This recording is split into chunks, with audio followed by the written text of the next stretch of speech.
नमो खण्डमण्डलाकारं व्याप्तं येन चराचरं तत्पदं दर्शितं येन तस्मै श्रीगुरवे नमः। गुरुर्ब्रह्मा गुरुर्विष्णु गुरुर्देवो महेश्वर गुरुर्साक्षात् परब्रह्म तस्मै श्रीगुरवे नमः। ध्यानमूलं गुरोर्मूर्ति पूजामूलं गुरोर्पदं मन्त्रमूलं गुरोर्वाक्यं मोक्षमूलं गुरोर्कृपाम्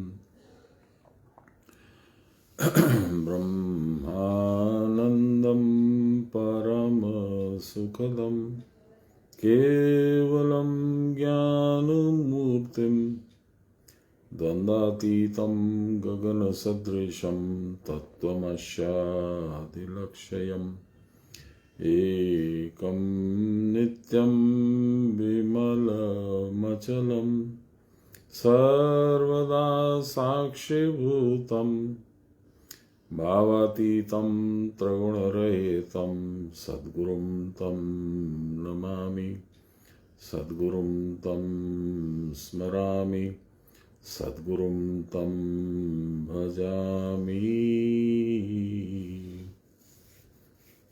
नमो ब्रह्मण्यदेवाय गोब्राह्मणहिताय च जगद्विताय श्रीकृष्णाय गोविन्दाय नमो नमः। मूकं करोति वाचालं पङ्गुं लङ्घयते गिरिं यत्कृपातमहं वन्दे परमानन्दमाधवम्। नमो श्री ब्रह्म विद्यां योग शास्त्रे नमः श्री गुरु चरण कमलेभ्यो नमः श्री कृष्णाय नमः। 13वें अध्याय का 29वां श्लोक हम लोग पढ़ रहे थे। आधा करीब पढ़ा गया था, थोड़ी चर्चा भी हुई, वहीं से आज आगे बढ़ेंगे। आपको बता दें, यह अकेला ऐसा अध्याय है, 18 अध्याय है गीता में, उसमें यह अकेला ऐसा अध्याय है जिसके 3 विषय हैं और तीनों परम आवश्यक हैं जीव को अपनी गति मति रति तीनों बदलने के लिए। कैसे? पहले ये जानना आवश्यक है कि तुम कौन हो। तुम ये शरीर नहीं हो, ये देह नहीं हो, पहली बात। दूसरी बात, तब ये देह कौन चलाता है? मैं जब हूं ही नहीं, चलाता ही नहीं हूं, तो चलाता कौन है? तो ये देह जो है वो प्रकृति रूप में क्षेत्र है, यानी फील्ड, और उसको चलाने वाला भगवान जो तुम्हारे अंदर बैठा है वो क्षेत्रज्ञ कुटस्थ। तो 2 सब्जेक्ट हो गए। पहला हो गया पुरुष प्रकृति और दूसरा हो गया क्षेत्र क्षेत्रज्ञ। तीसरा हो गया ज्ञान और ज्ञेय। इस कुटस्थ को या भगवान को, परब्रह्म परमेश्वर को जानना ही ज्ञेय यानी जानने लायक सब्जेक्ट है। The essence of all knowledge is to know the Parabrahma Parameshwar. और उसको जानने का उपाय क्या है, यह इस क्षेत्र में, इस 13वें अध्याय में बताया गया। इसलिए 3 विषय इसमें कवर किए हैं भगवान ने। ये प्रथमाभ्यासी जो साधक भी हैं, जो साधु भी हैं, जो ज्ञानी भी हैं, उनको भी ये अध्याय विशेष ध्यान से पढ़ना चाहिए। आपको खुद का परिचय खुद से करवाने के लिए ये अध्याय परम आवश्यक है। इसलिए मैं जितने भी दिनों से बोल रहा हूं, 29वां श्लोक चल रहा है तो मैं कई दिनों से पढ़ रहा हूं, हर बार मैं इस बात को मैं दोहराता हूं, क्योंकि मेरे ख्याल से इन 3 विषयों को जानने से ही आपकी जो आंतरिक यात्रा है, internal journey to your eternal destination, that will start. नहीं तो नहीं होगी। वो एक एडवर्टाइजमेंट आता है ना, ढूंढते रह जाओगे। कई लाख जन्म ढूंढते रह गए, कोई अता पता नहीं लगा भगवान कहाँ है। कोई मंदिर में देखता है, कोई तीर्थ में देखता है, कोई बद्रीनाथ जाता है, कोई केदारनाथ जाता है, कोई तिरुपति जाता है, कोई तारापीठ जाता है। भगवान तो तेरे अंदर है। ये कब जानोगे? और जानने का मतलब 2 चीजें। पहला ज्ञान, ज्ञेय का आइडेंटिफिकेशन, किस चीज को जानना है। दूसरा उसको जानने का तरीका, ज्ञान। तीसरा उस ज्ञान का उपयोग किस तरह से करोगे। ये 3 विशिष्ट, ज्ञान और ज्ञेय विषय पर भी ये 3 विशिष्ट कारण है। तो हम लोग 29वां श्लोक फिर से स्टार्ट करते हैं। हम लोग कल आधा पढ़े थे, वहीं से फिर स्टार्ट करते हैं।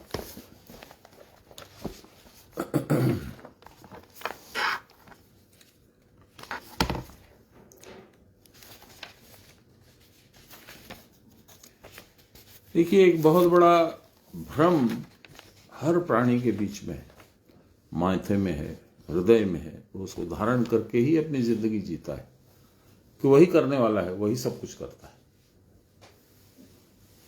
भगवान ने पहले भी श्लोक में, कौन से में अध्याय मुझे याद नहीं है, पर वो श्लोक याद है। प्रकृति क्रियमाणानि गुणे कर्माणि सर्वशः अहंकार विमूढ़ात्मा कर्ता अहमति मन्यते। इसका शब्दशः अर्थ ये होता है, प्रकृति ही गुणों के द्वारा सब कार्यों को चालू कर देती है, स्टार्ट करा देती है। प्रकृति क्रियमाणानि, क्रियमाणानि माने ऑन कर देना। से गाड़ी को हम लोग स्टार्ट कर देते हैं, इंजन स्टार्ट हो गया। प्रकृति क्रियमाणानि गुणे कर्माणि सर्वशः, सारे कर्म। तब क्या असुविधा क्या है? करती है प्रकृति, बहुत अच्छी बात। हम नहीं जानते इस बात को, हम मानते भी नहीं है। तीसरा क्या है कि अहंकार विमूढ़ात्मा कर्ता अहमति मन्यते। हम अहंकार के चलते विमूढ़ चित्त होकर समझते हैं कि मैं ही तो कर रहा हूं। कहां है प्रकृति? सब काम ये मैं नहीं करूंगा तो कौन करेगा? अच्छा, तो जब तुम चले जाओगे तब कौन करता था? करेगा। तुम आए नहीं थे तब कौन करता था? संसार का हर आदमी इस भ्रम से भ्रमित है। इस भ्रम को दूर करने के लिए ही ये 29वां श्लोक में वही बात फिर से दोहराई गई है, दूसरे शब्दों में, दूसरे परिप्रेक्ष्य में। क्या है? प्रकृत्यैव च कर्माणि क्रियमाणानि सर्वशः। ये तो एकदम वही चीज है, प्रकृति क्रियमाणानि गुणे कर्माणि सर्वशः, सेम चीज। नेक्स्ट में क्या बोला? ये इंपॉर्टेंट चेंज है श्लोक में, उस श्लोक में, इस श्लोक में क्या बोला? यह पश्यति तथात्मानम कर्तारम स पश्यति। यह जो देख पाएगा, समझ पाएगा, मान पाएगा, धारण कर पाएगा, वह आत्मा के कर्ता रूप को स्वीकार करेगा, देखेगा, समझेगा। ये उस श्लोक से इस श्लोक में इतना फर्क है। First line is the same. अब आप देखिए, 700 श्लोक में भी बहुत सारे श्लोक बहुत बार रिपीट हुए। क्यों रिपीट हुए? क्यों भगवान ने दोहराया? एक बार बोल दिया खत्म? नहीं, हम लोग इतने मूड हैं, इंग्लिश में यदि कहो तो इतने ऑब्ट्यूस हैं, हमारे दिमाग में घुसता नहीं है जल्दी से। एक धारणा धरी हुई कि मैं ही करता हूं, उसको पकड़ के बैठे हुए, और कौन करेगा? मैं ही तो करूंगा, मेरे किए बिना कैसे होगा, इत्यादि। यदि तुमने ही सब कुछ किया है, तो मैं बहुत बार इसकी चर्चा कर चुका हूं, बोलने का कोई मतलब नहीं है। Let us continue with the श्लोक। तो तुमने अपना जन्म यहां क्यों डिसाइड किया? इन माता पिता के घर में क्यों जन्म लिया? हिंदी बोलने वाले हो या इंग्लिश बोलने वाले हो, जर्मन बोलने वाले हो, फ्रेंच बोलने वाले हो, ये तुमने क्यों निर्धारित किया? तुम किए ही नहीं, ये प्रकृति की। कितने बड़े होगे, कितने मोटे होगे, कितने छोटे होगे, कितने काले होगे, गोरे होगे, लंबे होगे, कुछ तुम्हारे हाथ में नहीं है मेरे भाई। तुम जन्मोगे कब, भोगोगे क्या क्या, तुम्हारी इस लंबी यात्रा में, जीवन यात्रा में क्या क्या भोगोगे, दुख सुख। ज्यादा तो दुख ही होता है, दुख भोगने के लिए आता मनुष्य। कब तुमको गुरु की कृपा मिल पाएगी, ये तुम्हारे हाथ में नहीं है। और उस कृपा का तुम किस तरह से उपयोग करोगे, सदुपयोग या दुरुपयोग। बहुत से लोग बाबा के पास जाते हैं, बाबा मेरा बर्तन चोर ले गया, बाबा मेरा ऐसा हो गया, मेरा बच्चा नहीं पढ़ता है, बाबा मेरी तबीयत ठीक नहीं है, बाबा मेरी पत्नी बहुत बीमार है, बहुत दुखी हूं। ये दुरुपयोग है। सदुपयोग क्या है? बाबा मुझे भगवान का कुछ बता दीजिए, कैसे हैं वो, बाबा उनको कैसे पाया जा सकता है, मुझे बता दीजिए। तो वो खुश भी होते हैं और विस्तार से बोलते हैं, क्योंकि इसी में गीता में ही एक श्लोक है, तद्विद्धि प्रणिपातेन परिप्रश्नेन सेवया उपदेक्षयन्ति ते ज्ञानम योगिभिः तत्त्वदर्शिभिः। क्या बोला? तद्विद्धि, जिस नियम के अनुसार तुमको अपना समर्पण ज्ञापित करना चाहिए गुरु के चरणों में, उस प्रकार से तद्विद्धि प्रणिपातेन, यानी साष्टांग दंडवत करके उनको निवेदन कीजिए कि मैं कुछ नहीं, मेरा कुछ नहीं, जब तुम हो प्रभु। तद्विद्धि प्रणिपातेन परिप्रश्नेन सेवया, सेवा करके फिर प्रश्न यदि पूछोगे तो उपदेक्षयन्ति, तुमको ज्ञान का उपदेश दे देंगे। कौन है वो गुरु? योगी भी, वो योगी हैं, तत्वदर्शी भी, उन्होंने भगवान का दर्शन किया है, भगवान ही तत्व है। हम लोग इतनी पावरफुल बुक, गीता की जितनी पावरफुल बुक मैं नहीं समझता संसार में कहीं है। अच्छा, और सबके लिए कोई रिस्ट्रिक्शन नहीं है। एक मैंने फॉरवर्ड किया था पोस्ट आप लोगों को, एक कराची का मेयर था अजकिया, वो पाकिस्तान में उसका, चूंकि उसकी जात थोड़ी दूसरी थी तो उसका तिरस्कार करके उसको भगा दिया, वो विदेश में रहता है। उसने लिखा है कि किसी ने मुझे सरल हिंदी में अनुवाद करके गीता दी, तो ज्यों ज्यों मैं उसको पढ़ता गया मेरे दिमाग के खिड़की दरवाजे खुलते गए। कौन है? मुसलमान है, कराची का मेयर रहा हुआ है, सोशल मीडिया में काफी प्रोमिनेंट स्पेस रहता है, उसको बहुत बार कोट आता है, बहुत बार वो इंटरव्यू लिया जाता है उसका किसी किसी सब्जेक्ट पे। पॉइंट क्या है? पॉइंट ये है कि उसको किसी ने कृपा करी, ये ऊपर से कृपा हुई कि तू देख क्या है। उसने कहा है कि हाँ, इसमें कहीं भी कोई रिजिडिटी नहीं है। तुम भगवान को किस तरह से ध्यान करोगे, कब पूजा करोगे, कितनी पूजा करोगे, कैसी पूजा करोगे, कहीं किसी तरह का रिस्ट्रिक्शन नहीं है। और हमारे यहाँ तो रिस्ट्रिक्शन है सब चीज पे। इसी तरह का कपड़ा पहनोगे, ऐसे ही करोगे, फलाना करोगे, ढिमका करोगे।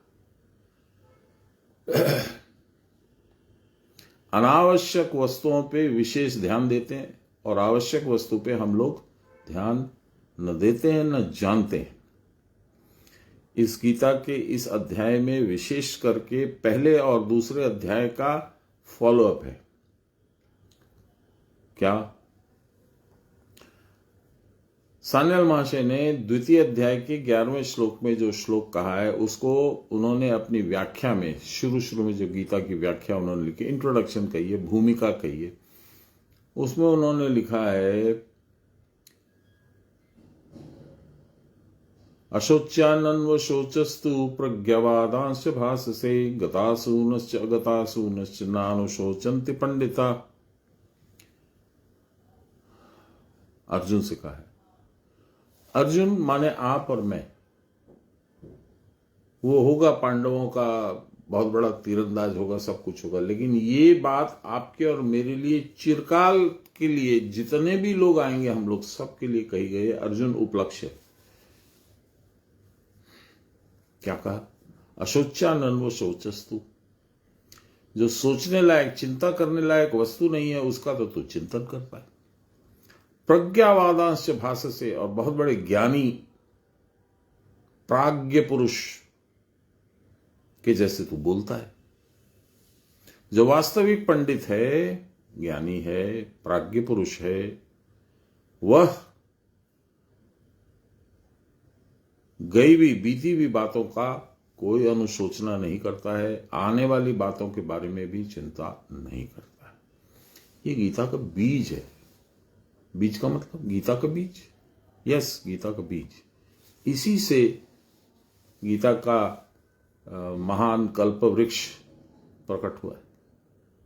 इसी से, इसी सोच से, इसी भगवान के एक वाक्य से फिर पुष्पित पल्लवित हुआ है कि तू क्यों सोचता है ऐसा, तू क्यों है ऐसा, क्योंकि तेरी सोच गलत है। तो जो नहीं सोचना चाहिए वो सोचता है। ये मेरे हैं, तेरा कोई नहीं है, तेरा सिर्फ एक मैं हूं। यहां तक कि तेरा शरीर भी तेरा नहीं है। प्रभु आप कौन है तब? तो भगवान ने बताया कि मैं कौन हूं। और फिर भी इतना बोलने के बाद, इतना समझाने के बाद में 72-73 नंबर श्लोक में 18वें अध्याय में अंतिम जब क्षण आ गया, अब गीता समाप्त होने वाली है, तो उन्होंने फिर पूछा, अर्जुन से पूछा कि भैया मैंने बहुत तरीके से घुमा फिरा करके, ऊंचा नीचा बार बार रिपीट करके, उदाहरण के साथ तुमको बताया कि मैं कौन हूं, तुम कौन हो, क्या करना है। तुमने सुना कि नहीं सुना ध्यान से एकाग्र होकर, और अब तुम क्या करने वाले हो मैं तुम्हारे मुंह से सुनना चाहता हूं।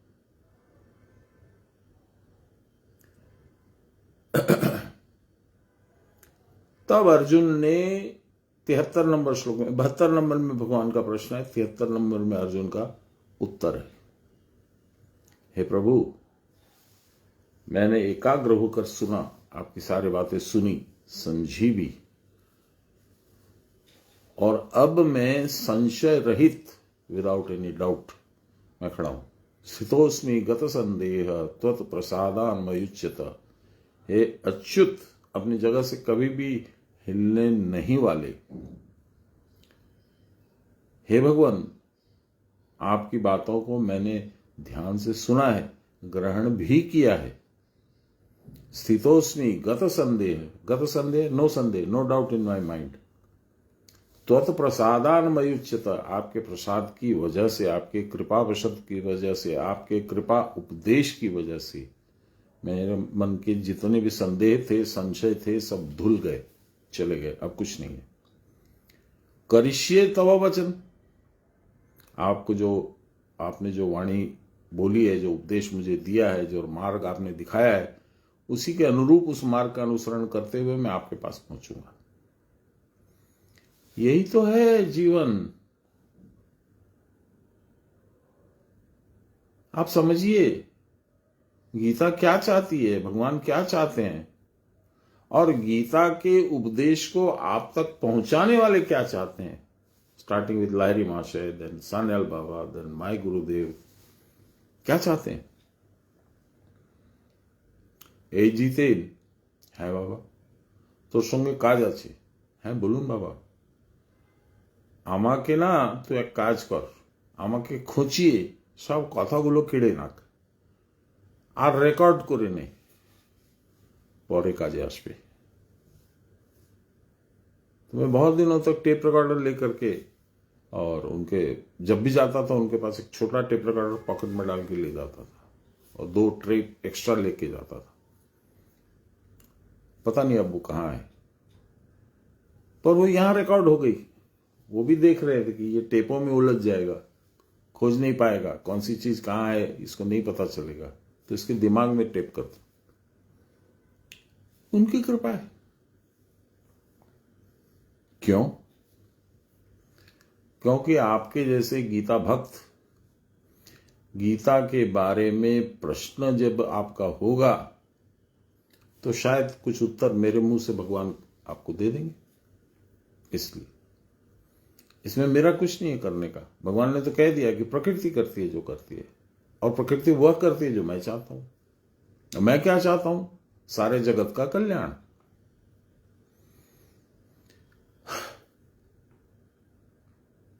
ये सामान्य बात नहीं है। मैं कौन हूं? आप मेरी बात जरा सोचिए। मैं एक बहुत उद्यमी, बहुत परिश्रमी, बहुत भगवत भक्त, सीधे साधे व्यक्ति का पुत्र हूं। मेरे पिताजी एकदम सामान्य वस्त्र धारण करते थे। करोड़पति थे, लखपति थे, मुझे नहीं मालूम। ज्ञानी थे। जितनी बार कलकत्ता आते, कभी कभी एक सप्ताह में एक बार, कभी 2 बार, वो दक्षिणेश्वर के मंदिर में जाते ही थे। काली भक्त थे। जब वो लौटते थे तो मैं छोटा था, तो उनकी पॉकेट टटोलता था, और पॉकेट में एक पत्ते में लपेटा हुआ सिंदूर, लाल जवा कुसुम का फूल और एक पेड़ा होता था प्रसाद का, जो वहां मां से मिलता था। तो पेड़ा तो मैं खा जाता था, और वापस लपेट के जवा कुसुम का फूल और वो पत्ता उनकी पॉकेट में रख देता था। वो सोए हुए होते थे। I had free access to his room and this is what I used to do. वो जो मां का प्रसाद का पेड़ा में खाता था ना, उसकी वजह से गुरु महाराज की कृपा मिली। शायद प्रकृति ने ऐसा विचार किया होगा, ये तो कहां जाएगा, तो इसके पिता का भी कल्याण करो और पिता के मार्फत इस बच्चे का भी कल्याण करो। मां का प्रसाद हर सप्ताह मुझे 1 पेड़ा 2 पेड़ा मिल जाता था। फिर मेरे दादाजी की एक कल्पना थी कि हमारे घर में ऐसा ज्ञानी होना चाहिए जो हर विषयों पर वैदिक बुद्धि से जवाब दे सके। तो हमारे यहाँ अखिलानंद जी ब्रह्मचारी थे। 1937 से और लेकर के 1968 तक रहे। 31 ईयर्स मैं बड़ा हुआ उन्हीं के सामने, हरदम उनको देखा, हरदम धर्म की बातें उनसे सुनी, समझी। ये सब संस्कार माँ बाप दादा दादी उनकी कृपा से, उनकी मेहरबानी से बच्चों को मिलते हैं। और बच्चा खुद भी यदि पिछले जन्म में कुछ ठीक ठाक कर्म किया रहता है, माँ बाप का इस जन्म में अच्छा खासा आशीर्वाद रहता है, तो सद्गुरु मिलते हैं। जो रास्ता आगे बंद सा दिखता है उसको खोल देने के लिए सद्गुरु क्या करते हैं? अज्ञान तिमिरांधस्य, अज्ञान के तिमिर माने गहन कालिक वाले, आंधस्य उसमें अंधा हो गया था, कुछ दिखता नहीं था। एकदम गहन अंधकार होगा तो क्या दिखेगा? अज्ञान तिमिरांधस्य ज्ञानांजन शलाकया। गुरु महाराज ने अंजन की शलाका खोली। ज्ञान अंजन, ज्ञान रूपी काजल की शलाखा से कुटस्थ खोल दिया।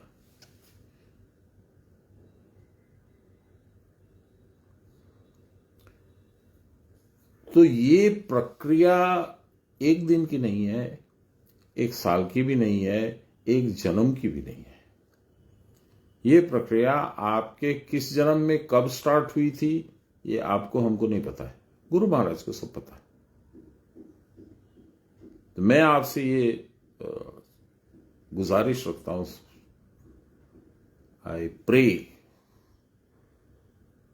कि आपको जो दीक्षा मिली है, जो कुछ भी मिली है, जितनी भी मिली है, उसको थोड़ा पकड़ के रखने की चेष्टा करिए। क्योंकि जब अंतकाल में, अब महाराज जाने वाले हैं, मुझे नहीं पता, मेरे हिसाब से तो अभी उनके 20-22 साल 25 साल और बाकी थे। मैंने एक बार कुंडली भी बनवाने की धृष्टता की थी। बाबा की कुंडली बनी थी, मां की कुंडली बनी थी। उसके हिसाब से उनकी आयु लंबी थी, लेकिन अब जाने वाले थे, बाद में अब सब समझ में आता है। तो उन्होंने कहा कि देख, जो कुछ भी करेगा कर, साधन मत छोड़ना, क्योंकि घोर कलिकाल आ रहा है। खूब दुर्दिनाश्चे जीते, जे साधन के আর गुरुचरण के ধরে রাখতে পারিবে সেই বাঁচবে, বাকি সব নষ্ট হয়ে যাবে। मैं देख रहा हूं आसपास में, मेरे परिवार में भी, आपके परिवार में, उसके परिवार में, उसके परिवार में, देख रहा हूं हो रहा है। बच्चे माँ बाप को मानते नहीं है।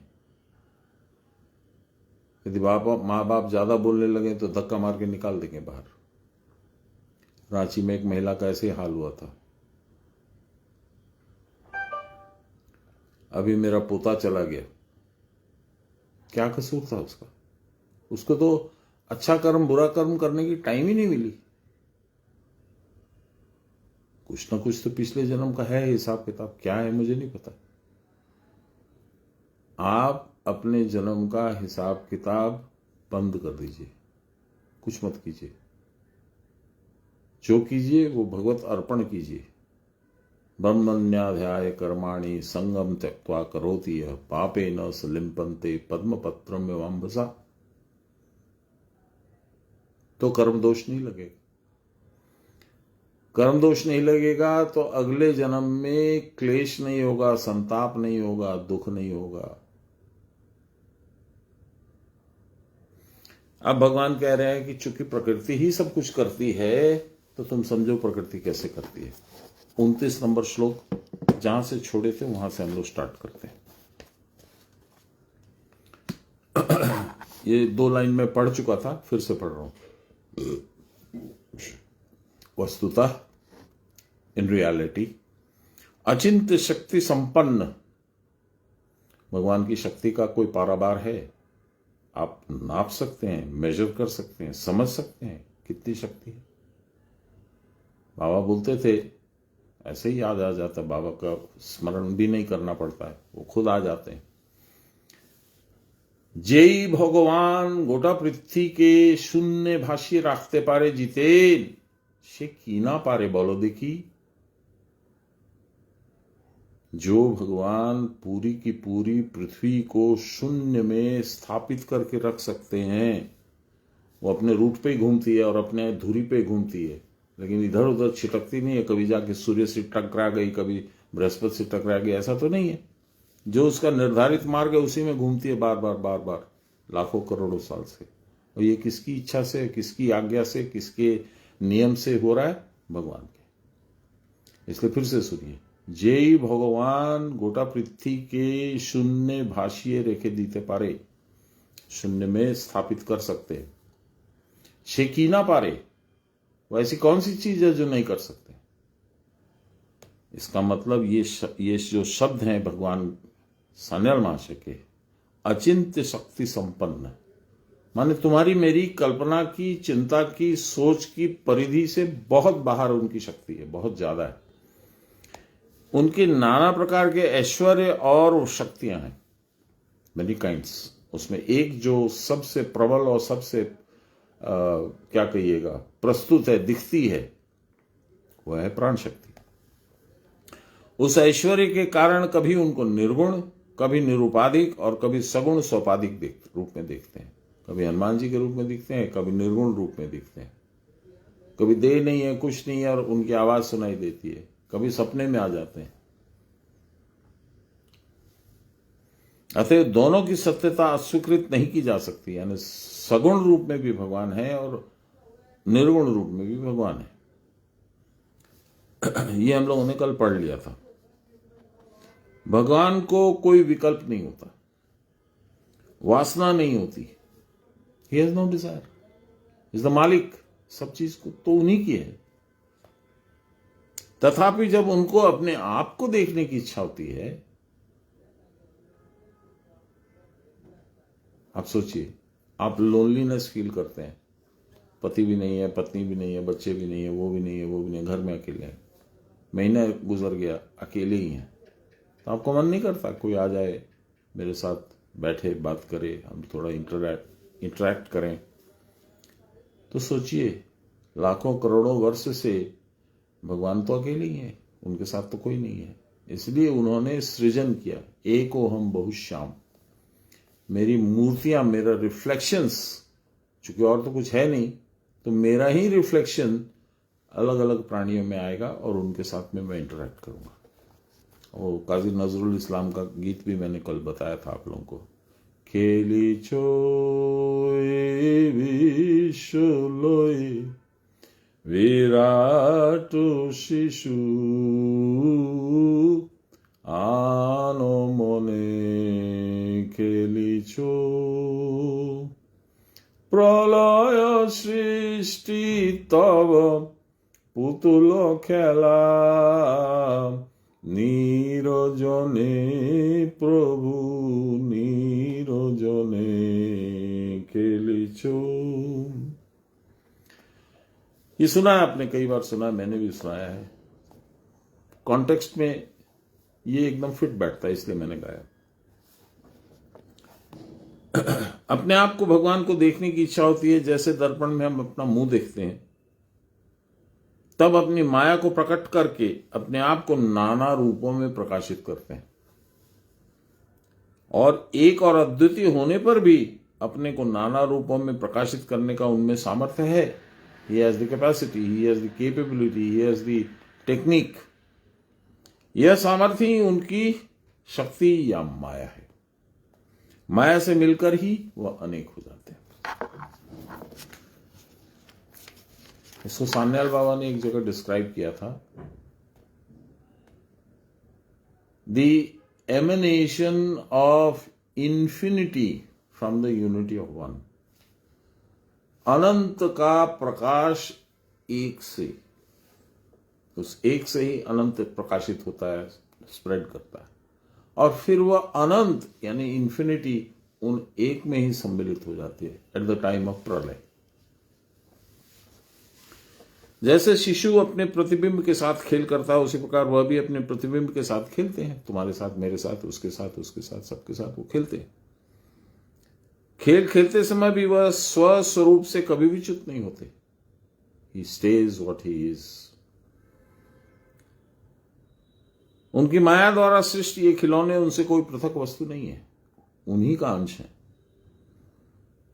ये उन्हीं की शक्ति मात्र है। जब ये खिलौने माया चक्र के भीतर पृथक रूप से खेलते हैं, तब वे नाना जान पड़ते हैं और ब्रह्म से भिन्नवत प्रतीत होते हैं।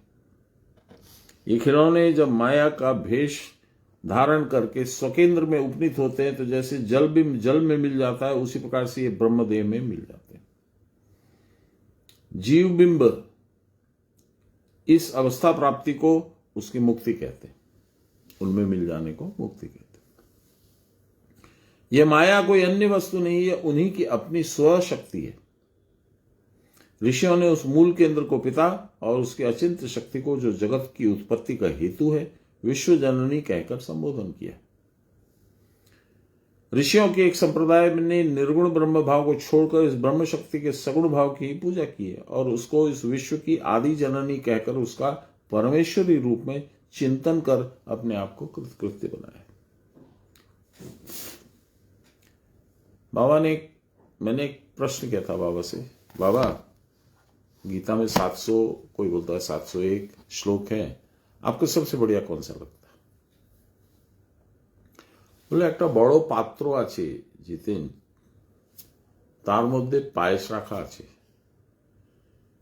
তার মধ্যে কোথাও কেশর আছে, কোথাও কিশমিশ আছে, কোথাও কাজু আছে, কোথাও বাদাম আছে।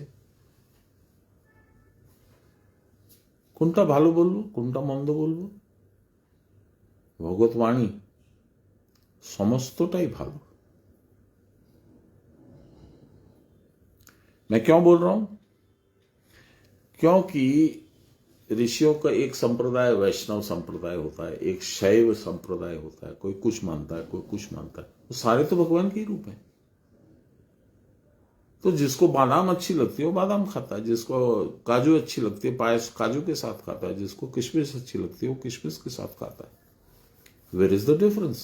खा तो वो बादाम, वो पायस ही रहा है, वो खीर।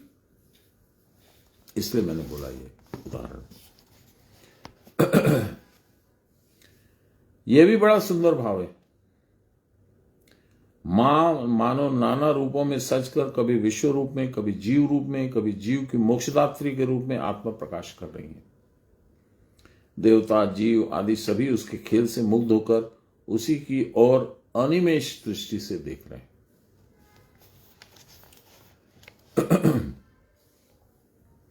कार्य रूप में विश्व और कारण रूप में निराकारा विश्वातीता अरूपिणी होकर भी वह जीव को का संताप हरण कर रही है। अरूपिणी, उनका कोई रूप नहीं है और सारे रूप ही उन्हीं के रूप है। शब्दों की बहुत सुंदर सान्याल महाशय ने करेक्ट शब्द करेक्ट टाइम पे करेक्ट डिस्क्रिप्शन के साथ में बैठाया। ये अद्भुत ब्यूटीफुल है। और उपयुक्त पात्र को मुक्ति दान करने के लिए सदा उद्यत होती है। अब उपयुक्त पात्र कौन है, यह भी है गीता में आएगा। शिव जैसे बुद्धि के लिए अगम्य है। शिव को बुद्धि से नहीं समझ सकते हो। इसलिए मैंने जब पूछा था कि बाबा भगवान है, ये बुद्धि से कैसे समझा जाएगा, लॉजिकली मेरे को समझा दीजिए। तुम्ही तो बाबा এখন বুদ্ধির সীমানায় আছো, যেখানে বুদ্ধির सीमा शेष है, जहां बुद्धि की सीमा खत्म होती है वहां भक्ति स्टार्ट होती है। भक्तिर उपासे भक्तिर पराकाष्ठाए, जहां भक्ति की पराकाष्ठा है वहां भगवान खड़े हैं। तो लंबी यात्रा है। तो जैसे शिव बुद्धि के लिए अगम्य है, मां भी उसी प्रकार बुद्धि के लिए अगम्य है। मां को बुद्धि से नहीं समझ सकते। इसी कारण देवी महात्म्य में ऋषि लोग स्तवन करते हैं। क्या करते हैं?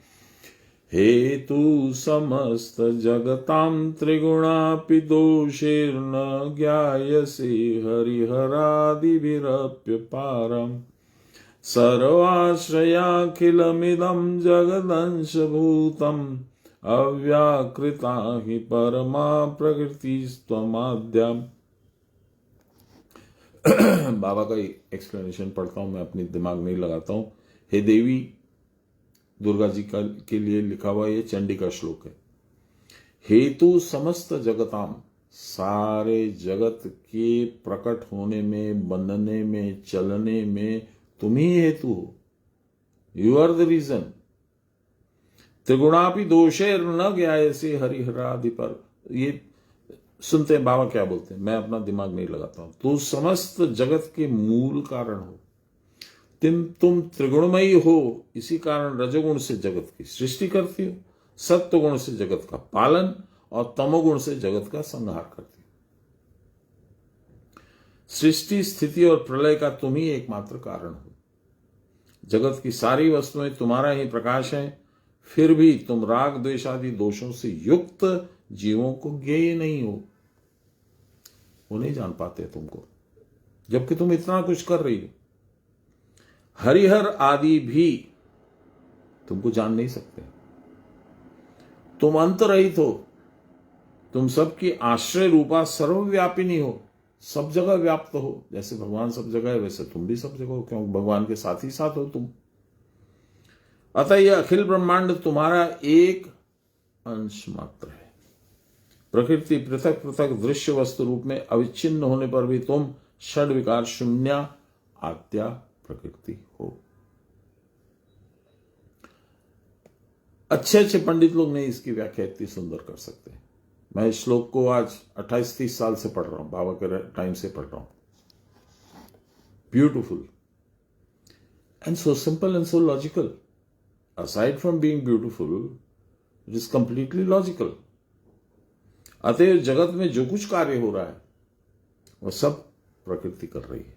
ब्रह्म के भीतर जो कार्य रूपी भाव या शक्ति है वही प्रकृति है। वही आत्मा की क्रिया शक्ति बाह्य प्रकाश या शरीर ग्रहण है। बाह्य प्रकाश, सरदार जी लोग बोलते हैं गुरु नानक का प्रकाश दिवस, माने उस वक्त वो प्रकट हुए थे, इसी को प्रकाश बोलते हैं। यह क्रिया शक्ति आत्म केंद्र से सर्वत्र विस्तृत होकर जगदादि रूप में परिणित होती है। कोई पेड़ बन जाता है, कोई पहाड़ बन जाता है, कोई नदी बन जाता है, कोई अंश। यही क्रिया शक्ति जब संकुचित होती है, when it collapses within, implodes, और केंद्र में लीन होती है, उस बिंदु में चली जाती है, तब वह अव्याकृत हो जाते। उस समय जगदादि रूप परिणाम नहीं होता, जगत वगत सब सिमट उमट के अंदर चला जाता है। पहले ये शक्ति आत्मा में अविनाभाव से सम्मिलित रहती है, पश्चात अपने आप को देखने की इच्छा होते ही उनकी स्वशक्ति जो उनमें सुप्त रहती है उसका स्फुरण आरंभ होता है, लाइक ए ड्रीम। यही है एको हम बहुश्याम। स्फुरण को प्रथमावस्था में स्फुरण की होना चाहिए। स्फुरण की प्रथमावस्था में यह शक्ति अव्यक्त रहती है, पता भी नहीं चलता इसका। उस समय अपने आप में केवल ईशत व्यंजना युक्त रहती है। उस समय भी शक्ति और शक्तिमान में अभेद रहता है, अलग अलग नहीं दिखती है। तब भी वह अंगांगी रूप में ही अवस्थित होते हैं। फिर ज्यों ही शक्ति सृष्टि की ओर उन्मुख होती है, बढ़ने लगती है, त्यों ही शक्ति और शक्तिमान मानव पृथक रूप में उपलब्ध होने लगते हैं। शक्तिमान तो बैठे हैं। चक्की की बात हम लोगों ने की थी, नीचे का पत्थर जो है वो शक्तिमान है और शक्ति ऊपर वाला पत्थर है, वो घूमता है, ये निष्क्रिय है, केवलम साक्षी भूतम।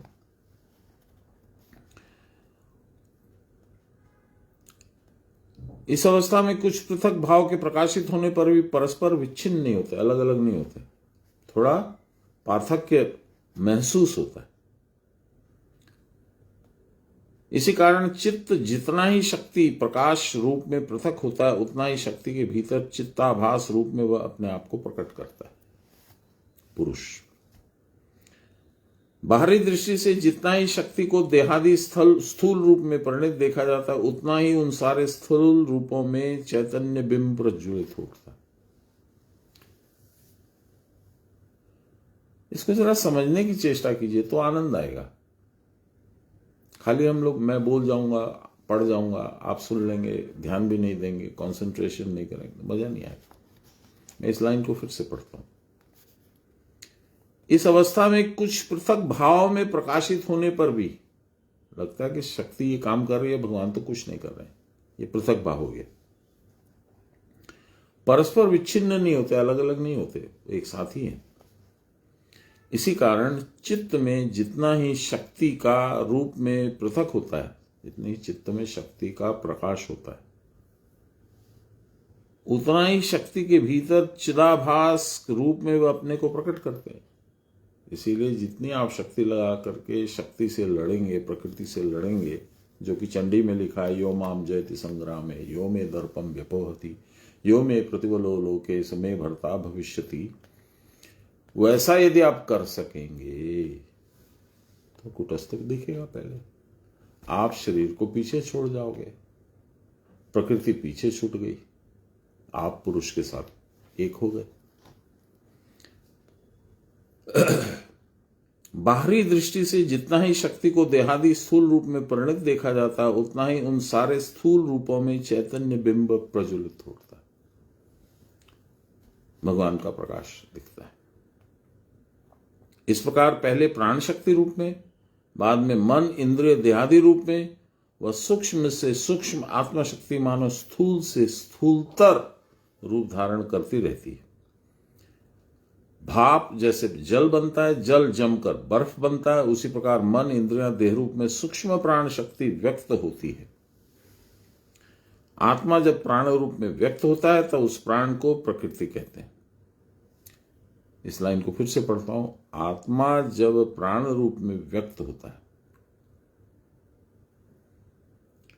तब उस प्राण को उसकी प्रकृति कहते हैं। किसकी? आत्मा की। इसको समझने के लिए बहुत सिंपल उदाहरण है, राम इज इक्वल टू आत्मा, हनुमान इज इक्वल टू प्रकृति, प्राण। उसके भीतर विचित्र जगत निर्माण करने की शक्ति स्वतः वर्तमान रहती है। It is always there. It's not that he has developed, that shakti has developed at a later stage. शुरू से आदि शक्ति है वो। इस प्राण की उत्पत्ति के साथ ही आत्मा और प्राण मानो पृथक पृथक वस्तुओं, इस प्रकार का खेल प्रारंभ हो जाता है। हनुमान अलग है, सेवक है, और राम आत्मा स्वरूप में अलग है, मालिक है। ऐसा हम लोगों को महसूस होता है, दोनों में कोई अंतर नहीं।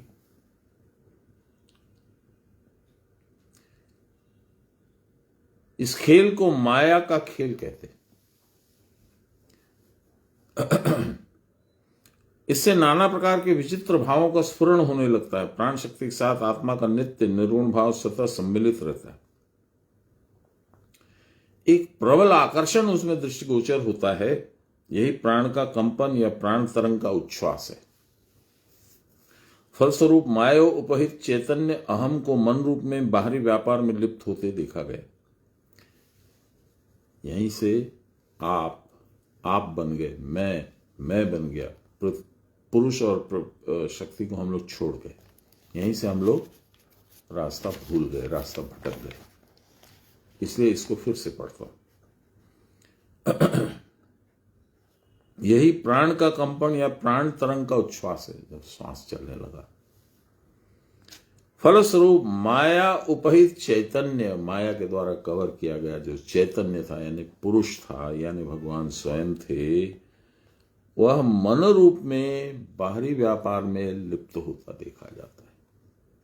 मन आ गया और संसार आ गया। आंख, नाक, कान, मुंह इत्यादि से हमको संसार की खबर मिलने लगी। निर्गुण पुरुष के इस माया अंश को ही पृथक जीव रूप उपाधि हो जाती है। कितना सुंदर एक्सप्लेनेशन है, देखिए आप। यह प्रकृति मानो पुरुष से स्वतंत्र है, पर है नहीं, मानो लगता है। स्वतः यह पृथक हो ऐसी बात तो नहीं है, जो मैंने अभी कहा। तथापि जो पार्थक्य अलग अलग होना दिख पड़ता है, वह भी जिससे न रहे, इसीलिए प्रकृति पुरुष के भीतर एक प्रबल आकर्षण लक्षित होता है। हम लोग पढ़ते हैं ना, ब्रह्मानंदम परमस्पदम केवलम ज्ञान मूर्तिम द्वंद्वातीतम गगन सदृशम तत्वम अस्य आदि लक्ष्यम। तत्व माने प्रभु, पुरुष। तस्य या अस्य इनका, आदि माने फॉरएवर, सनातन। लक्ष्य है, टारगेट है, मुझे वहां जाना है, पुरुष के साथ एक हो जाना है, वही तो मेरा सर्वस्व है। न सोचा, न जाना, न माइंड में कुछ आया, लेकिन ये टान अनादिकाल से,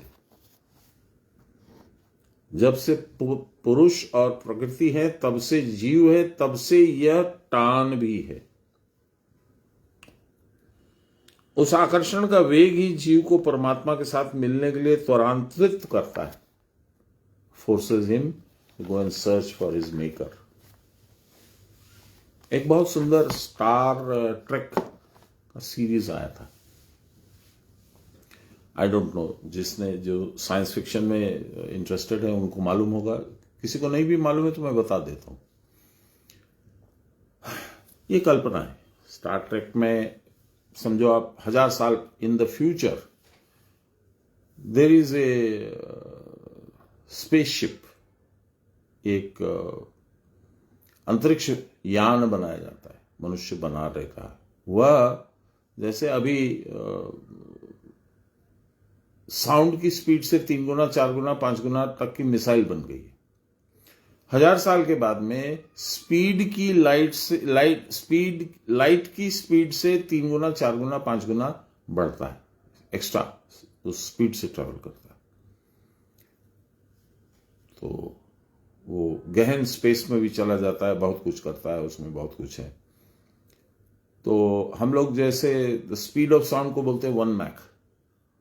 तो हम लोग जितने फाइटर वाइटर है 2 मैक, 2.5 मैक, यानी twice the speed of sound normally चलते हैं। जो सुखोई है, मिग है, तेजस अब बना है, राफेल है, ये सब 1 मैक के ऊपर चलते हैं, 2, 2.5, 3 मैक। वहां पे जो कल्पना है कि that spaceship travels at the speed of 3 or 4 or 5 warp. Warp is the speed of light. जो स्पीड ऑफ साउंड है वो समझो आप, मैं एक अंदाज से बोलता हूं, 700 माइल प्रति मिनट, नहीं मिनट भी नहीं है शायद, प्रति घंटे पे है, यस। और स्पीड की लाइट कितनी है? 1,86,000 माइल प्रति सेकंड। उसका 6 गुना, 4 गुना, 5 गुना। Anyway, to come to the, तो वो ऐसा काल्पनिक अंतरिक्ष यान है, उसमें बहुत सारे लोग जाते हैं अलग अलग प्लैनेट्स पे जा करके, वहां पर उनके अलग अलग एडवेंचर होते हैं। This is Star Trek. अब अचानक एक दिन वो लोग एक जगह पे पहुंचते हैं, वहां पे एक विचित्र शक्ति उनको रोक देती है, वो मूव नहीं कर पाते। पूरा इंजन में जोर लगा दिया, जो इंजन उसको 6 times the speed of light प्रक्षेपण कर सकता था, वो इंजन काम नहीं कर रहा। तो वो इन्वेस्टिगेशन करते हैं कि ये कौन सी शक्ति है, क्या है। तो वो देखते हैं सब चीज उनका फेल हो जाता है, मॉडर्न कंप्यूटर भी फेल हो जाता है, एनालिटिकल इंस्ट्रूमेंट्स भी फेल हो जाते हैं। तो फिर वो एक जो साइंटिस्ट था, वो लैब में रिसर्च कर रहा है, वो देखता है कि वो जो शक्ति है that is speaking in ancient basic computer language. उस पर मैं भी सॉफ्टवेयर लिखना जानता हूं, बेसिक पे। तो basic language in the year 3500। तो फिर वो बेसिक उनके कंप्यूटर को बताते हैं कि बेसिक में तुम इससे बात करो। तो वो बेसिक जब उसको मैसेज दिया जाता है, who are you, what do you want, तो उधर से जवाब आता है, V'Ger wants to meet maker. That is an ancient voyager spacecraft sent into deep space in the 1960s।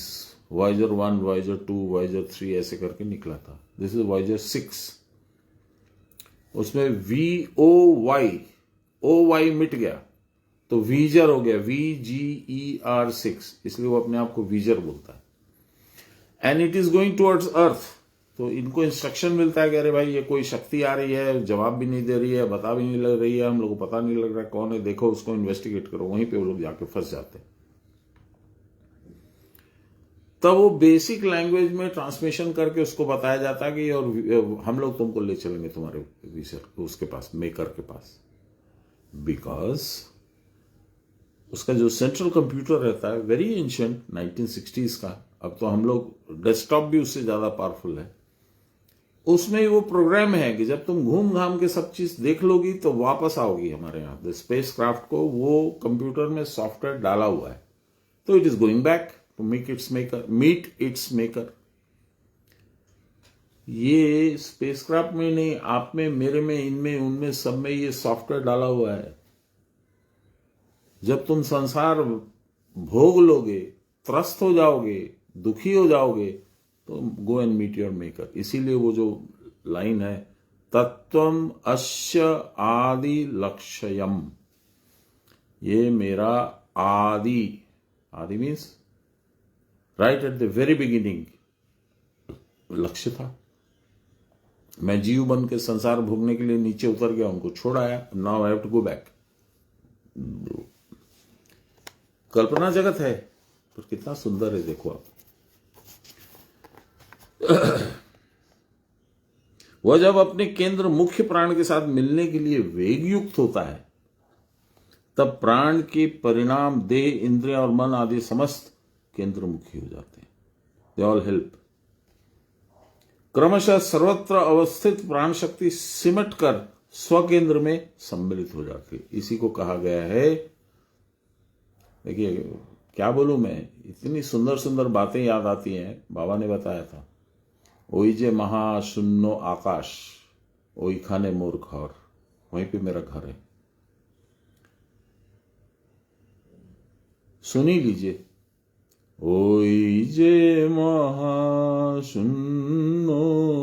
আকাশ, ওইখানে মোর ঘর, স্নেহময়ী মা যে আমার। कौन है माँ? शक्ति, जिसकी हम लोग इतनी देर से बात कर रहे हैं। বাড়িয়ে আছে কর, ওরে এমনি কিছু করে যারে, আসবি না আর বারে বারে, হাসতে হাসতে যাবি ঘরে, কেউ রবে না পর, ওই যে महाशून्य आकाश। ज्यादा लंबा नहीं करूंगा, इसका मतलब ये है कि वो जो महाशून्य आकाश है, 7 आकाश होते हैं मनुष्य के लेवल में, depends on what level you are at. 7 आकाश होते हैं। ब्रह्माकाश जो है वो अल्टीमेट आकाश है, उस जगह मेरा घर है। वहां मेरी मां शक्ति रूपिणी माया हाथ बढ़ा के बैठी है, आजा बेटा। तो ऐसा काम करके आ कि वापस तेरे को मैं नहीं भेजना मुझे पड़े। एमनी किछु कोरे जारे, आशविना और बारे बारे, वापस नहीं आओगे। हासते हासते जाबी घरे, तू हंसता हंसता जाएगा। केव रोबे ना पर, सब तो ब्रह्ममय ही है, सब तो भगवान के अंश हैं। ये जो अलग है वो अलग है, वो अलग है वो अलग है, ये जो सोच है ये तेरी खत्म हो जाएगी। सर्वम ब्रह्ममयम जगत प्रतिष्ठित हो जाएगा तेरे में। ऐसा तू कर क्या। यह भी एक प्रकार की हवन क्रिया है। इस सम्मेलन का उपाय है प्राण के द्वारा प्राण का घर्षण। प्राण अपान एक दूसरे का घर्षण करते हैं। दुग्ध के प्रत्येक परमाणु में अवस्थित घृत जैसे मंथन के द्वारा एकीभूत होकर भासित हो जाता है। वो सारे दूध में स्प्रेड आउट है स्मॉल स्मॉल एटम्स और मॉलिक्यूल्स। जब हम लोग घर्षण करते हैं तो दे ऑल कलेक्ट टुगेदर, और वो मक्खन के जैसे starts bobbing on the surface of the milk. काष्ठ द्वय के संघर्षण के द्वारा जैसे उनके भीतर की अग्नि प्रज्वलित होती है, when you rub would against would, आग पैदा होती है। उसी प्रकार प्राण के मंथन के द्वारा प्रकृति मध्यगत आत्मज्योति देह इंद्रिय प्राण से पृथक होकर प्रकाशित होती है। तब देह इंद्रिय इन सब को छोड़ करके जो ज्योति है वह प्रकाशित होती है, आत्मज्योति। प्रकृति रूपी शलील के भीतर मानो स्वर्ण कमल झलमल कर उठता है। सान्याल महाशय की वाक चातुर्य देखिए, शब्दों का चयन देखिए। यही कारणार्ण वशाई या क्षीरोदशाई भगवत स्वरूप है।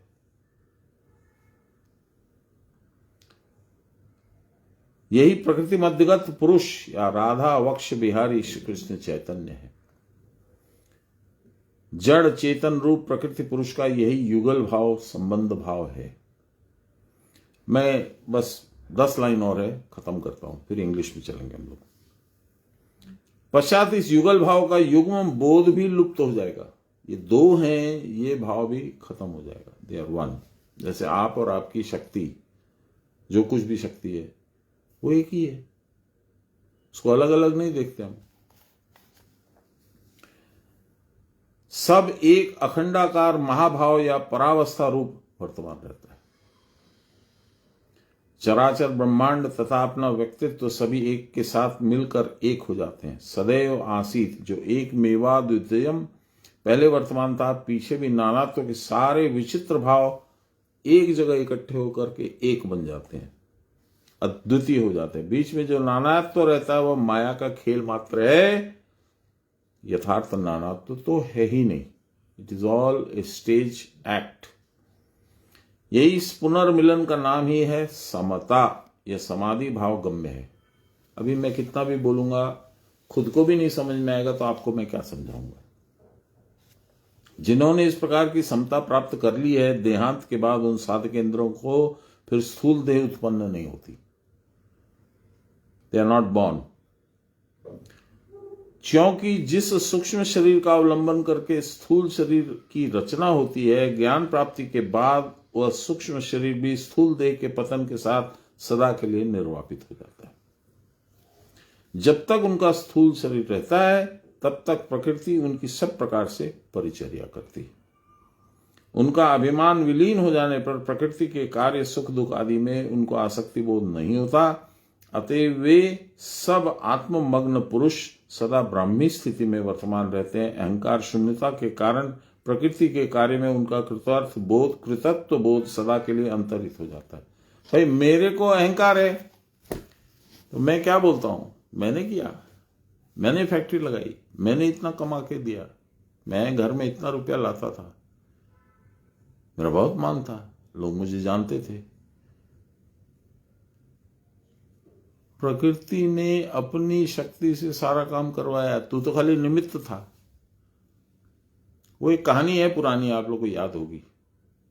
एक बैलगाड़ी लेके किसान चल रहा था, बहुत लेट हो गई थी, रात हो गई थी। उसके बगल में उसका कुत्ता था। अब किसान सोच रहा है कि मैं चलाते चलाते थक गया। कुत्ता बोलता है कि मेरे भौंकने से ही तो बैल चल रहे हैं। बैल बोलते हैं ये फालतू का, किसान भी हल्ला कर रहा है, वो कुत्ता भी हल्ला कर रहा है, मैं तो चल ही रहा हूं, हम दोनों तो चल ही रहे हैं, दो बैल है। अब इसमें कौन सा सही है कौन सा गलत है, आप विचार करो। बैल माने सांस, सांस को चलाने वाला कौन है? प्रकृति, आप नहीं है। आप अपनी सांस पे कंट्रोल कर सकते हो, रोक सकते हो, 5 मिनट 7 मिनट रोक सकते हो? इम्पॉसिबल। तो आप नहीं है चलाने वाले। प्रकृति कौन है? कुटस्थ में रहते हुए कुटस्थ रूप से वो सांस चलती है, इसलिए वही क्षेत्रज्ञ। हम लोगों ने इतनी देर क्षेत्रज्ञ पढ़ा। अंतिम एक लाइन है शायद बची हुई, उसको पढ़ देते हैं। अतएव ये सब आत्ममगन पुरुष सदा ब्राह्मी स्थिति में वर्तमान रहते हैं। अहंकार शून्यता के कारण प्रकृति के कार्य में उनका कृतत्व बोध सदा के लिए अंतर्हित हो जाता है। वो लोग नहीं मानते हैं ये सब प्रकृति कर रही है, यही मानते हैं। मैं कुछ कर सकता हूं या कर रहा हूं, नहीं मानते। प्रकृति के कार्यों को अकर्ता रूप में, दृष्टा रूप से उदासीन के समान वे केवल देखते रहते हैं। बाबा क्या बोलते थे, फिर से याद कीजिए। শরীরের কাজ করছে, আমি আমার কাজ করছি। আমিটাকে আত্মা, শরীরটাকে প্রকৃতি।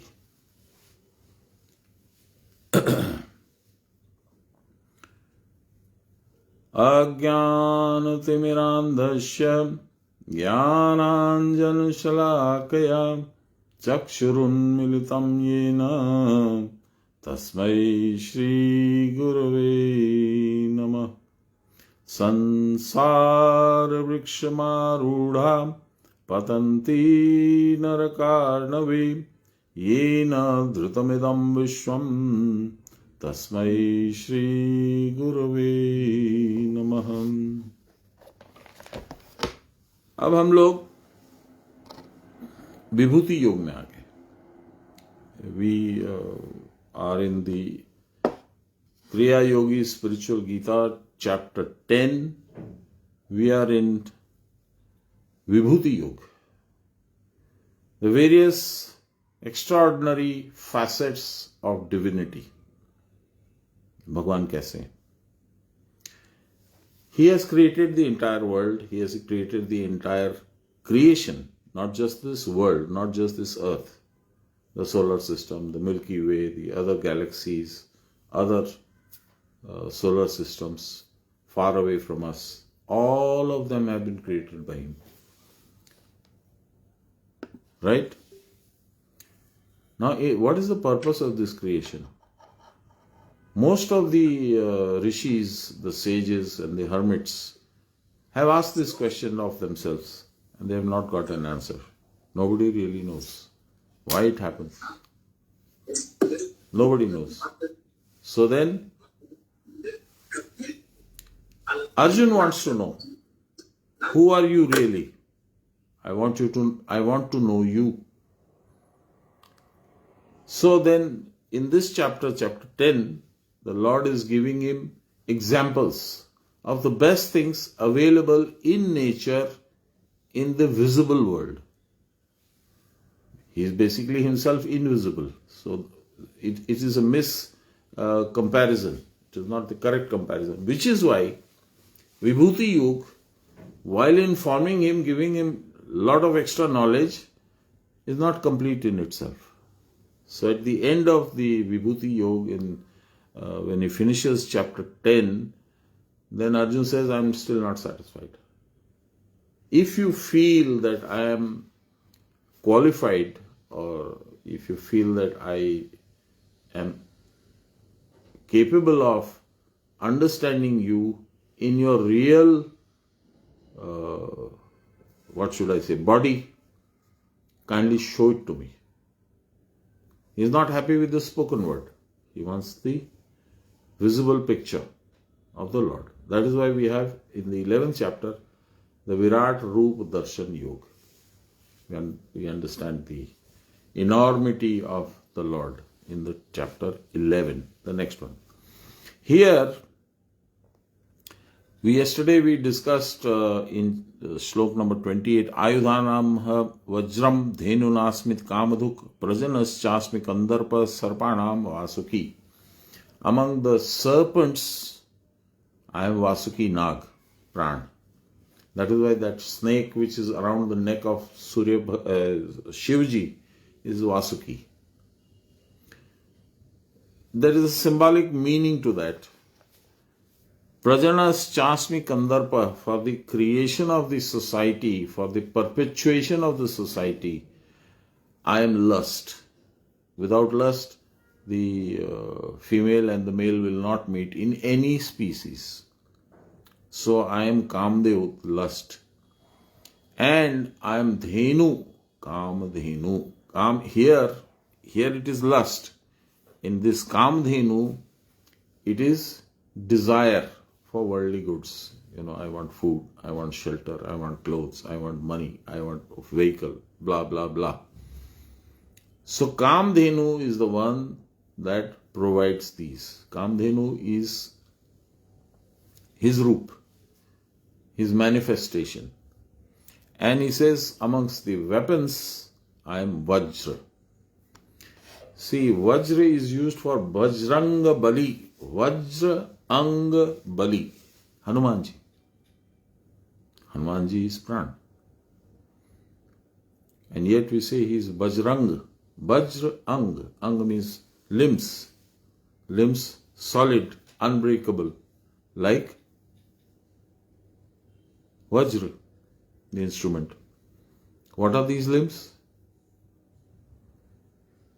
The Panch Pran. The Mukhya Pran is generated by Kulakundalini, and then it breaks up into 5 different forces: Pran, Apan, Vyan, Udan, Saman. So, it's mind-boggling. The comparisons that the Lord is presenting here, I'm not able to completely translate the full impact of the words used here, because I'm not a scholar. I'm an ordinary person who was not so studious in school. If I had been a little more laborious, if I had spent a little more time, I would have gained the flowery language that is required to translate it. But suffice it to say that the Lord is describing, which is why it's a little perplexing for some of us at different times. Why is he comparing him to this? Why is he comparing himself to this? He's just trying to tell Arjun, it is something like this. I have never tasted sugar, for example, let us say. And I go to one of you and I say, what is this sweet? What is the meaning of this word sweet? I have never tasted sweet. Now, unless you feed me a little sugar or good or something sweet, no matter how you describe sweetness itself, I will not understand. It is impossible. That is why there was an advertisement in one of the chocolate companies, and it said, "Melody itni chocolatey kaise hui?" And the answer given by the other person is, "Melody khao, khud jaan jao." Have a taste, you will know. Similarly, here, Arjun, after his huge chapter of Vibhuti Yoga, still unsatisfied, is still, clueless. What are you? I've heard you are Amongst the fish, you are the crocodile. Amongst the deer, you are the lion. Amongst the instrument, the weapons, you are Vajra. Amongst the serpents, you are Vasuki. I've understood that, but I have not understood who you are. Then exactly who you are. Who are you? That's the title of my book. Who am I? Anyway,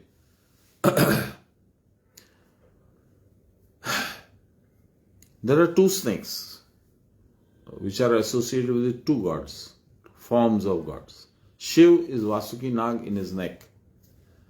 The arati, or the arati of Shiv is so beautiful, so simple and so beautiful, so wonderful. I'll sing the few lines that it is. Karpur Gauram Karunavataram Sansar Saram Bhujagendraharam Sada Vasantam Hridayarvinde Bhavam Bhavani Sahitam Namami. Karpur Gauram. You are white like the camphor. Karpur. Karpur Gauram. Karpur Gauram Karunavataram. You are mercy incarnate. You are so merciful. You always try to help all the creatures in the world. Karunavataram. Sansar Saram. You are the essence of the world. Bhujagendra Haram. Bhujang is snake. You are using him as a necklace. You have him wrapped around your neck. Sada Vasantam Hridayarvinde. All the time you reside in the lotus, my heart lotus. Bhavam Bhavani. Bhavani is Shakti, which we were just discussing in Hindi. You and Bhavani both are together. Purush, Prakriti. I pay my obeisance to you. That is the arti. The other snake is a snake called Anant. He is also called Sheshnag. He is associated with Bhagwan Vishnu as his bed. He lies down and stays on that bed where Lakshmi feeds him a little bit of payash, kheer. So these are the two principal snakes. Vasuki Nag was used for Samudra Manthan, since he represents Pran. Okay? He was used for Samudra Manthan, means churning of the oceans. Pran is used for churning of the oceans. You, your man. So Mandar, that is the churn, the instrument of churning. And the Pran is the one that, pulled to one side, pulled to the other side. Pran, Apan. Vasuki Nag. Okay, Anantas Chasmi Naganam, amongst the Nags or the serpents. I am Anant. We will wait for Sanyal Mahashay's description before I jump into the subject. Anant means endless perpetuation of the sansar, the world. And how does he do it? This is in Kshir Sagar, an ocean of semen, human scheme, any scheme, any semen, which is used to create the next generation, which is used to create the third and the fourth and the fifth and the sixth, and it goes on and on and on and on and on. And who is the master of that preservation? It is Vishnu. He is residing or sleeping or resting on the top of a bed which has been formed by the body of Anant Nag. All our avatars, or at least Ram and Krishna definitely, Anant Nag asked Lord Vishnu, my Lord, you go down to the earth and you do wonderful leelas and you leave me behind. This time, please don't do that. Take me along with you. I want to be a witness and participant of your leelas. Whatever you do down there, I need to participate in your leela. So the Lord says, fine. So at least in these two leelas, Krishna Avatar and Ram Avatar, Anant Nag or Sheshnag, as we know him, appears with Ram as Lakshman in Ram Avatar and as Balaram with Krishna in the Krishna Avatar. And we know the rest of the story. I need not go into that. So, Anantas Chasmi Naganam, amongst the serpents, the great serpents, I am Anant or Sheshnag. Varuno Yad Samaham Pitra Aryama Chasmi, amongst the ancestors, I am Aryama. There is a famous Supreme Court lawyer in our country. He is called Aryama Sundaram. I don't know why his father named him. Maybe he had father or mother. Maybe they had a vision. They saw some ancestor. I don't know. Anyway, Yamah Sanyitamaham. I'm also Yam. So what is it that you're not? The Lord is present in everything. The good, the bad and the ugly. But anyway, he is describing the most prominent amongst every class of creation. Let us see. Jalcharon mein main Varun hu. Amongst those who live in the water, I am Varun. Pitron mein main Aryama hu. और नियमकारियों में मैं यम हूं. Yam is absolutely strict with his task. Whenever the time comes for you to say goodbye to this world, Yamraj will be there to take you away. There are many stories. Anyway, let us see. Lahiri Mahasaya sees all of these in his Kutastha. He is able to see Anant, he is able to see Varun, he is able to see Aryama, he is able to see Yamraj also. Nirvish नागों में उनका राजा अनंत हो, शेष नाग हो. Nirvish means those who are poisonless, no poison. जलचरों में उनका राजा वरुण हो. I am the king of those who live in the ocean. पितरों में मैं राजा अरिमा हूं. I am the king of the ancestors. और संयम या शासन करने वालों में मैं यम हूं. Yam is also Kalpurush. Yam is also, inevitable. He will come. See, in Ashtanga Yoga, we use 4 items for achieving these 4 rewards. What are the 4 items that we use? The first one is Yam. That means you have to follow the rules. Niyam. Yam, Niyam, Asan, Pranayam. So these are the 4 that you need to adhere to.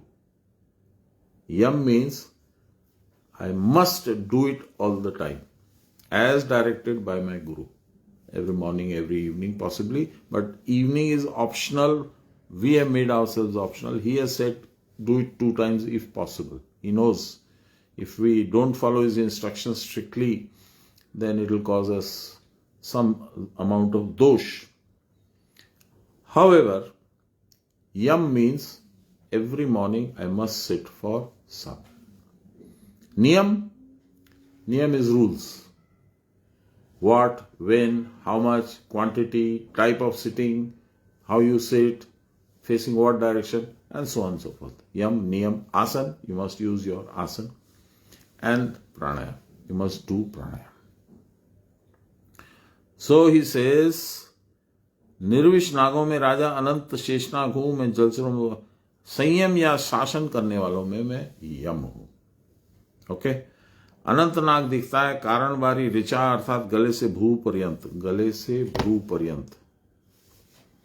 वायु की स्थिति और संयम, when you are able to control the vayu between these extremities, these boundaries, and maintain sanyam, control, then pranayam, pratyahar, dharana, dhyan और samadhi, the four things I just mentioned, pranayam, dhyan, dharana, samadhi. You can see the Anant Nag within the Kutastha. नील समुद्र के समान अथवा नीलाकाश के समान कारणबारी देखा जाता है। You can see the blue ocean, और जिसके भीतर सब निहित है। यादह या रसों में प्रधान रस कारणवारी में मैं हूं। कारणवारी is here, this is where the tunnel is called कारणबारी, जिसको आश्रय करके सृष्टि स्थिति संहार पुनः पुनः होते हैं। It is the reason for Srishti, creation, Sthiti, preservation, and Sanghar. Sanghar is destruction. They are all due to Karanbari, which I am. इस रस को अवलंबन करके विचित्र जगत लीला चलती रहती है। This is the flow which creates the extraordinary drama called creation. अरिमा पितृगणों के अधिपति हैं। पितृगण ancestors, he is the leader और the king of the ancestors, departed ancestors. पा धातु से पितृ बना जो पालन करता है, ही हु प्रिजर्व्स। पालक कौन है? वायुर्धाता शरीरी नाम। वायु, प्राणवायु is the one that does. या Livia, you have a question? Excuse me, who is the king of the departed ancestors? He is called Aryama, Aryama.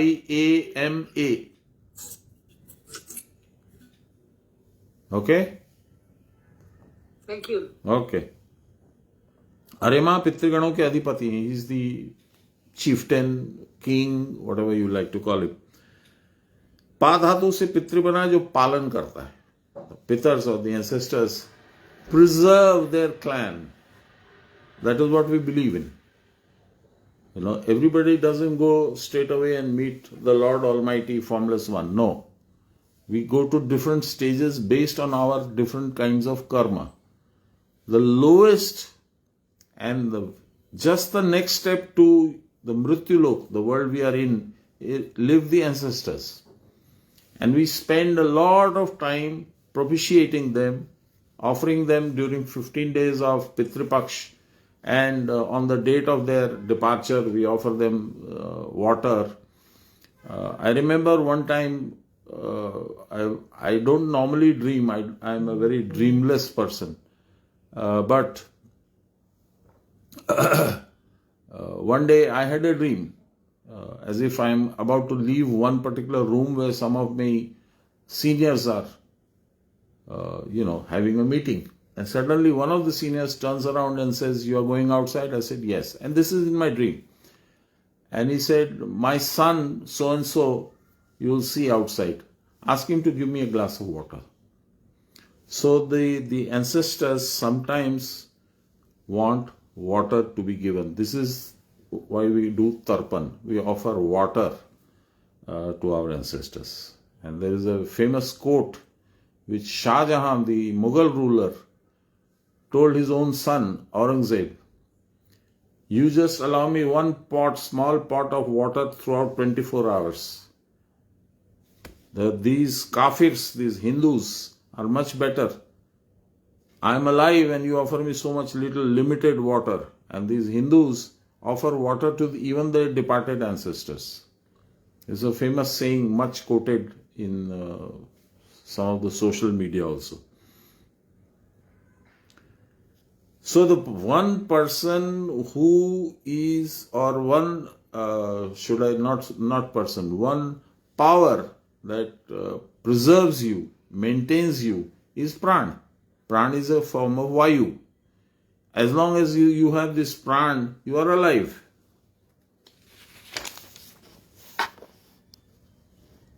प्राण अपान समान के शिथिल होने पर शरीर नहीं रहता. When प्राण अपान and saman depart your body, then your body is gone. It is worthless. It is to be either buried or to be cremated. इस प्राण का अधिपति अर्यमा है. The controller of this प्राण is Aryama. Arya is equal to री धातु से गमन अर्थ में बनता है. So it is a symbol of movement. तब गले से भ्रू पर्यंत वायु स्थिर रहती है. This is constant. The vayu stays there stable. पहले वायु मस्तक पर्यंत जाती है. Vayu goes to the mastak. This is the mastak, the forehead. और पश्चात हृदय में जाती है, in the heart. Then it goes all the way down to the base of the spine. मूलाधार. यह ऋक, साम और यजु है. These are the three Veds. ऋक, साम, यजु. ये तीनों मिलकर ओंकार होते हैं. ओंकार has got three matras. अ, उ, म. मस्तक से हृदय, हृदय से मूलाधार. इन तीनों ग्रंथियों को भेद कर लेने पे, दैट इज वाई मस्तक, and then hriday means hriday granthi bhed, and then muladhar bhed. इन तीनों ग्रंथियों को भेद करने पर कंठ और तालु पर्यंत वायु स्थिर रहती है. then the vayu is still here.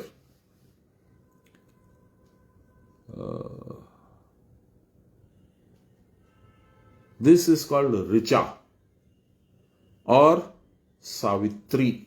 Savitri is the power that you can see here. Vam Shwas, Dakshin Shwas. Breathing through the Ida, breathing through the Pingla. Madhya Shwas, breathing through the Sushumna. सूक्ष्म वायु मृणाल तंतु के समान सूक्ष्म है, वही ऋचा है, अर्थात अपने आप को जानने का मंत्र. That is the way you will get to know yourself. If you reach Sushumna, identify Sushumna and be one with him, one with it. ये चंचल मन को दूसरी ओर जाने नहीं देती. Once your Sushumna is working, your heart and mind will not drift out into the world. It will stay focused on the kutastha. क्रिया की परावस्था का स्थिरत्व जो निजबोध स्वरूप उसका अनुभव करा देते हैं. And Sushumna is the one that takes you to paravastha, the ultimate objective of sadhan. Now, this Sushumna, there are various names attached to it. One of the names attached to Sushumna is, in Mahabharata time, the lady Draupadi. Drupad actually. Drupad is her father. Who is Drupad? Drupad is you and me. Dhru means quick and Pad means legs, which means he is fast moving towards his own demise. All of us are. See, I still remember using half pants, going to the school, my father catching me by the finger and taking me to the school. I'm 73 now. Already. Life has gone by. All my friends are getting old. Somebody is having knee surgery, somebody is having heart problems, somebody is having kidney problems, somebody is having something, somebody is having something. I used to play 3 hours of tennis. Now I will not be able to last even 5 minutes on the court. So, we are all moving very rapidly towards our end. Sushumna, if you are able to breathe through the Sushumna as a substitute to the external breathing, then you will be able to reach Paravastha. You will be able to meet the Lord in your body. You don't have to, demit your body and move away to space or something. You will meet him in the body itself and you will come back alive. So he says, this is the mantra. Sushumna is the mantra for knowing the Lord. Okay? यह चंचल मन दूसरी ओर जाने नहीं देती और क्रिया के परावस्था का सत्व जो निजबोध स्वरूप उसको अनुभव करा देती है. Does not allow your mind or heart to drift away into the world and it takes you to the paravastha. संयम कार्यों में यम भगवान की प्रधान विभूति है। केवल्योपनिषद में लिखा है, पुरत्रय क्रीडति यस्तु जीवस्तस्तु जातम सकलम विचित्रम आधार मानंद खंड बोधम यस्मिन लयम याति पुरत्रयंच। अनुस्वरूप जीव जो माया विशिष्ट होकर कभी यहां कभी वहां मन लगा रहा है, बालक के समान इस शरीर के 3 स्थानों में खेल कर रहा है, उसी से इस विचित्र अवस्था जागृत स्वप्न और सुषुप्ता का उद्भव होता है। The small little dot, that's you. That's your soul. The moment you take on Maya, knowingly, unknowingly, willingly, unwillingly, in whichever manner you assume Maya. That is why my Guru Maharaj used to warn me in this Bengali song. भूलो ना दक्षिणा काली बद्ध होए माया जाले. Don't get trapped into the spider's web of Maya. Very tough. इस प्रकार खेल करते करते क्लांत जीव गुरु से सदुपदेश लेकर क्रिया करना आरंभ करता है. You're playing with the world. Initially you're enjoying your cricket or your football or your tennis or your adda with the friends. Then you move on, then you start enjoying certain subjects in school. Then you move on, you are in college before you know it, and you are studying further and harder for your career. And then you are in career without it before you know it, and then you are married, and then you have children to take care of, and then this, and then that. And the life is relentless, and it moves at a breakneck speed. By the time you realize and take a break, you are already near the finish gate, the exit gate. So he says here, when you are absolutely tired and absolutely despondent, you don't know what have you achieved in this entire life, then the Sadguru comes knocking. জিতেন, আমি তো চলে এসেছি তোর বাড়িতে, আমি জানি তুই আমাদের মতন লোকের পছন্দ করিস না, থাকবো না অন্য জায়গায় চলে যাব? I've come to your house knowing that you don't like people like me. Will you allow me to stay or shall I make alternate arrangements? That's not Guru. That's the Lord Almighty Himself who has come to bless you. And we see Him as a Guru. And we suspect his motives. Maybe he's come for some chanda, maybe he's making an ashram, maybe he wants some money, maybe he wants something from me. No, he doesn't need any of these things. But that you understand much, much, much later. When you initially meet your Guru, you don't understand this. You always have a nagging suspicion, because that's what you're used to. That is what has happened to you throughout your life. 50, 60, 70 years, it has happened to you. So, you are not to be blamed. And then the Guru comes and he takes you gently by your finger and he guides you. He tells you how to get relief from this constant nagging world, incessant trouble. How do you get rid of them? He said, let that happen to your body. Don't even look at it. What do I do? How do I let it happen to my body and not look at it? Yes, he teaches you how to do that. Then what happens? শরীর শরীরের কাজ করছে, আমি আমার কাজ করছি। তোমার কাজটা কি? তোমার কাজ হচ্ছে আমার কাজ হচ্ছে ভগবানকে পাওয়া। How do I get to meet my maker, like the Voyager 6 did in Star Trek, which story I just mentioned in the Hindi version of the Gita. How do I meet this? How do I do that? I have 1,000 questions and the answers I don't understand.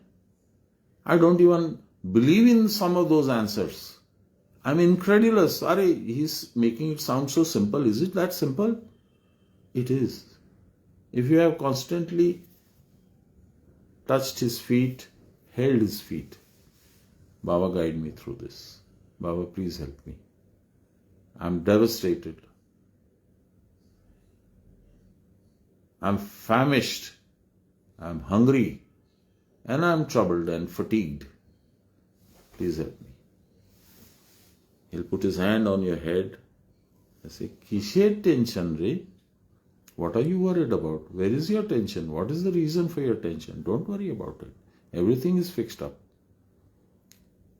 Just think of the Lord Almighty. He will come.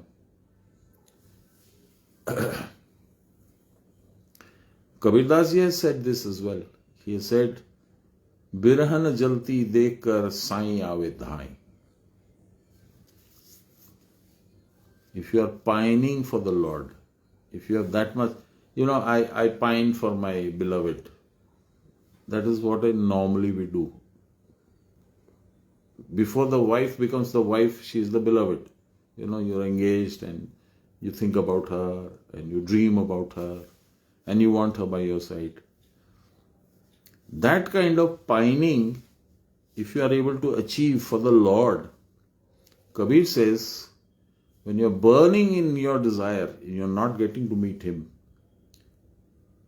he will come and run and come to you.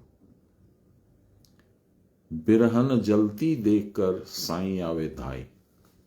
He's running, he'll come running. There are examples. For example, Draupadi, when she was taken to the darbar of Dhritarashtra and it was attempted to disrobe her, and she fought as long as she could, and she could not. So finally she raised her hands and said, Krishna, where are you? There's a beautiful song sung by Jagjit Singh on this.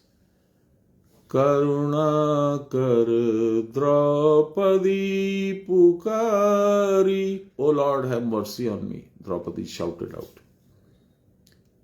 Pal mein lipat gaye manwari. It took him less than a split second to increase her ropes until this fellow fell fatigued and he could not pull all the ropes.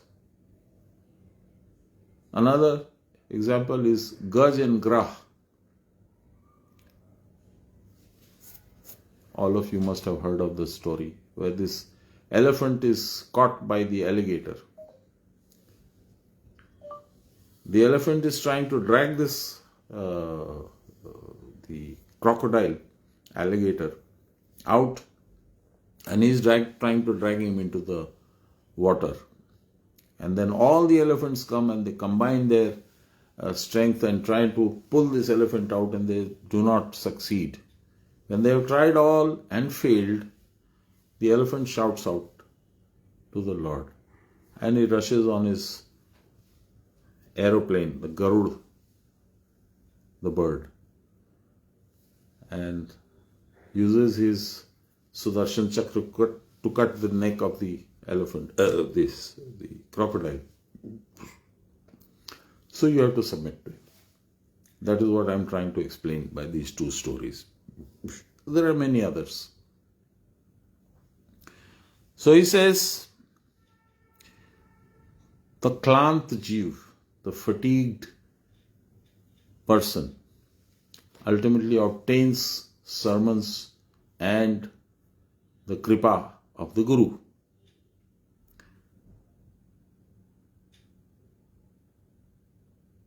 When he starts doing the kriya,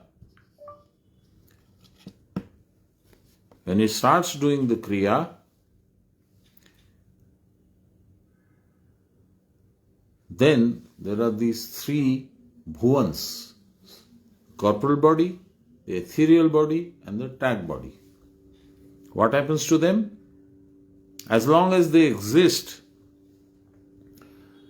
your punaravartan, you'll be constantly coming and going and coming and going. Your life and its miseries will persist. However, इन तीनों पुरों का नाश होगा संयम के द्वारा. संयम is control. Control of the breath, control of your mind, control of your heart, control of your wandering nature. When you are able to control and focus only on Him, then these three bodies will cease to exist, not physically, in their connection with you. You will be above that connection. You will be able to forget them, which Baba used to say, Shorir Shorir Kaj Kuchi, Ami Amar Kaj Kuchi. The bodies are there, he's functioning, he's alive. Yet, he's oblivious of what is happening to the body. He doesn't care two hoots. यम इस संयमनी पुरी के अधिपति हैं. यम is the Malik or the controller, the king of this संयमनी Puri. योग दर्शन में है त्रयमेकत्र संयम, धारणा ध्यान समाधि. इन तीनों को एकत्र, all three together in any one subject का नाम है संयम. When you use all these three, this, what does it say? Once again, dharana, dhyan, samadhi. These are the three states of existence after doing yogic practice. We'll understand that in a separate chapter. We have already discussed this earlier. When you use all of these three in any particular subject, that is called sanyam, control. इस संयम की मात्रा इतनी दूर तक पहुंच जाती है, this samyam is so deep and profound कि बाहरी विषय की कोई संज्ञा ही नहीं रहती. You are not able to understand anything that is happening in the outside world. समाधि भंग की आशंका भी नहीं रहती है. Nobody can disturb your samadhi. That is why Indra used to send all these great dancers and damsels from the heavens, Rambha, Urvashi, and all these, to disturb the sannyasis who used to do this sadhan. या वो बहुत दीर्घ काल तक स्थायी रहती है. That samadhi then is constant for a very, very long period of time. Normally you get this for 2 minutes, 5 minutes. A sadhak like me doesn't even get it maybe. But those who are far better than me, they do it for 5, 7, 10, 15 minutes and then it vanishes. You are back to the normal world. तम विद्या दुख संयोगम योग संगितम, यही दृष्टा का स्वरूप में अवस्थान कहलाता है. This is the spectator living in his real self. His real self is the soul. तब प्राण और मन स्थिर हो जाते हैं. प्राण and मन, ethereal heart, become steady. यह महास्थिरावस्था ही महाशव है. You are like a dead body at that point of time. जगत महाश्मशान है. जगत is like the crematorium where the dead bodies are burnt. उस महाश्मशान में कोई नहीं रहता. Nobody lives in that. Only Shiv lives there. रहते हैं केवल अनादि पुरुष शिव. There you go. और शिव हृदय में विहार करने वाली मां काली. तब वह सूक्ष्म प्राण के रूप में चक्र में चलते रहते हैं. It was quite intense and quite enjoyable and quite revealing. Today's shlok number 29. So, I think we'll call it a day. Anybody has any questions? You're welcome. Otherwise, I close. Shri Krishna Govinda Hare Murare He Ram Narayana Vasudeva Shri Guru Chaitanya He Atmadeva He Mat Durge हर विश्वनाथ. सर्वे भवन्तु सुखिनः, सर्वे सन्तु निरामयाः, सर्वे भद्राणि पश्यन्तु, मा कश्चित् दुःखभाग् भवेत्.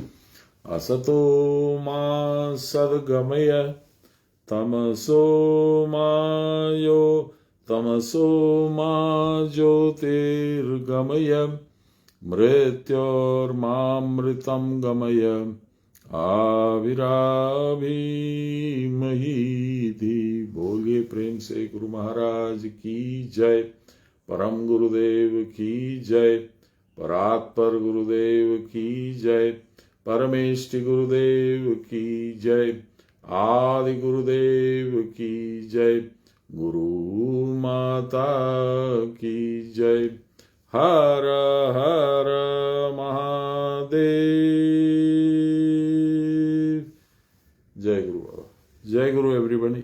If anybody has any questions, I'll wait. No questions. Okay. Jai Guru. Jai I Guru. have a long question. I will leave it for the next lesson. All right. Okay. I look forward to that. Jai beautiful souls, Luna Ji, Jitendra Ji. Thank you, Ji. And I will add Livia G also. Okay. All right. Thanks Bye. an honor. All right. Bye Bye. bye.